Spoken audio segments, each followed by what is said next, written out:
ଆଜିର କାହାଣୀଟି ହେଉଛି ଗୋଟିଏ ବୁଦ୍ଧିମାନ ରାଜାର।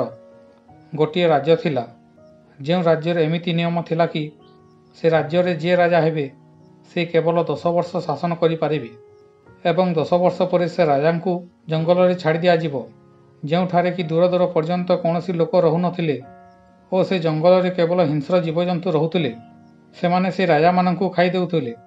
ଏହା ପ୍ରତି 10 ବର୍ଷରେ ହେଉଥିଲା ଓ ପୁଣି ଅନ୍ୟ ଲୋକଙ୍କୁ ଗୋଟିଏ ରାଜା କରାଯାଉଥିଲା ଓ ପୁରୁଣା ରାଜାଙ୍କୁ ଜଙ୍ଗଲରେ ଛାଡ଼ି ଦିଆଯାଉଥିଲା। ଯେଉଁମାନେ ରାଜା ହେଉଥିଲେ ସେମାନେ ରାଜା ହେବା ପରେ ବହୁତ ବିଳାସପୂର୍ଣ୍ଣ ଜୀବନଯାପନ କରୁଥିଲେ ଓ ଭୁଲି ଯାଉଥିଲେ ଯେ 10 ବର୍ଷ ପରେ ତାଙ୍କ ସହିତ କ'ଣ ହେବ। ପ୍ରତିଥର ପରି ଏଥର ମଧ୍ୟ ଜଣେ ନୂଆ ଲୋକଙ୍କୁ ରାଜା କରାଗଲା, କିନ୍ତୁ ସେ ଲୋକଟି ବହୁତ ପରିଶ୍ରମୀ ଥିଲେ। ସେ ଅନ୍ୟ ରାଜାମାନଙ୍କ ପରି ତାଙ୍କ ଜୀବନ ଭୋଗବିଳାସରେ ଅତିବାହିତ କରିନଥିଲେ। ସେ ଜଙ୍ଗଲର ଠିକଣା ଖୋଜିଲେ ଯେଉଁଠାରେ 10 ବର୍ଷ ପରେ ରାଜାମାନଙ୍କୁ ଛାଡ଼ି ଦିଆଯାଉଥିଲା ଓ ସେଠାକୁ ଯାଇ ଦେଖିଲେ ଯେ ସେଠି ବହୁତ ଗୁଡ଼ାଏ କଙ୍କାଲ ପଡ଼ିଛି। ଏହିସବୁ କଙ୍କାଲ ସେ ରାଜାମାନଙ୍କର ଥିଲା ଯେଉଁମାନେ ଆଗରୁ ରାଜା ହୋଇସାରିଥିଲେ। ଏହା ସବୁ ଦେଖି ରାଜା ଡରିଗଲେ ଓ ତାଙ୍କ ରାଜ୍ୟରୁ କେତେଜଣ ମଜୁରିଆଙ୍କୁ ଡାକି ଧୀରେ ଧୀରେ ଜଙ୍ଗଲରୁ ଗଛ କାଟିବାକୁ ଲାଗିଲେ ଓ ଯେଉଁ ଜୀବଜନ୍ତୁ ଥିଲେ ସେମାନଙ୍କୁ ଧରି ଅନ୍ୟ ଏକ ଜଙ୍ଗଲରେ ଛାଡ଼ିଦେଲେ ଓ ସେ ଜଙ୍ଗଲକୁ ଗୋଟିଏ ଖୋଲା ପଡ଼ିଆରେ ପରିଣତ କରିଦେଲେ ଓ ସେଠାରେ ବହୁତ ଗୁଡ଼ାଏ ଘର ତିଆରି କରି ଯେଉଁ ଲୋକମାନଙ୍କର ଘର ନଥିଲା ତାଙ୍କୁ ନେଇ ସେଠାରେ ରଖିବାକୁ ଲାଗିଲେ ଓ ସେ ରାଜା ତାଙ୍କ ପାଇଁ ଗୋଟିଏ ରାଜମହଲ ତିଆରି କଲେ।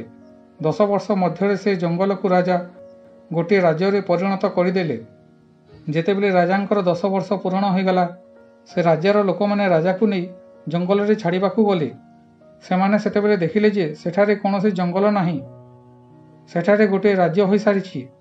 ଯେତେବେଳେ ରାଜା ସେଠାକୁ ଗଲେ, ସେଠାକାର ଲୋକମାନେ ଫୁଲଚନ୍ଦନ ସହିତ ତାଙ୍କୁ ସ୍ୱାଗତ କଲେ ଓ ଏବେ ସେ ସେହି ନୂଆ ରାଜ୍ୟର ରାଜା ହୋଇ ସାରା ଜୀବନ ଖୁସିରେ ଅତିବାହିତ କରିବେ। ଆମକୁ ଏହି ଛୋଟ କାହାଣୀରୁ ଏହି ଶିକ୍ଷା ମିଳୁଛି କି ଆମମାନଙ୍କର ବୟସ ଯେତେବେଳେ କାମ କରିବାର ହୋଇଥାଏ, ଏହା ସେହି ସମୟ ହୋଇଥାଏ। ଏହି ସମୟରେ ଆମେ ଆମର ଭବିଷ୍ୟତ ତିଆରି କରିଥାଉ। ଯଦି ଏହି ବୟସରେ ସେହି ପୁରୁଣା ରାଜାମାନଙ୍କ ପରି ଆମେ ମୌଜ ମଜଲିସରେ ଅତିବାହିତ କରିଦେବା, ତାହେଲେ ଜୀବନସାରା ଦୁଃଖରେ ରହିବାକୁ ପଡ଼ିବ। ସେଥିପାଇଁ ଯଦି ଏହି ସମୟକୁ ଆମେ ଠିକ୍ ଭାବରେ ବ୍ୟବହାର କରି ପରିଶ୍ରମ କରୁ, ତାହେଲେ ଆମେ ସାରା ଜୀବନ ଖୁସିରେ ରହିପାରିବା। ଆଜିର କାହାଣୀଟି କେମିତି ଲାଗିଲା କମେଣ୍ଟ କରନ୍ତୁ। ଯଦି ଭଲ ଲାଗିଛି ଲାଇକ୍ ସେୟାର କରନ୍ତୁ। ପ୍ରଥମ ଥର ଦେଖୁଥିଲେ ସବସ୍କ୍ରାଇବ୍ କରି ବେଲ୍ ଘଣ୍ଟିକୁ ଅଲ୍ କରନ୍ତୁ। ପୁଣି ଦେଖାଇବା ଆଉ ଏକ ନୂଆ ଭିଡ଼ିଓ ସହିତ। ଧନ୍ୟବାଦ।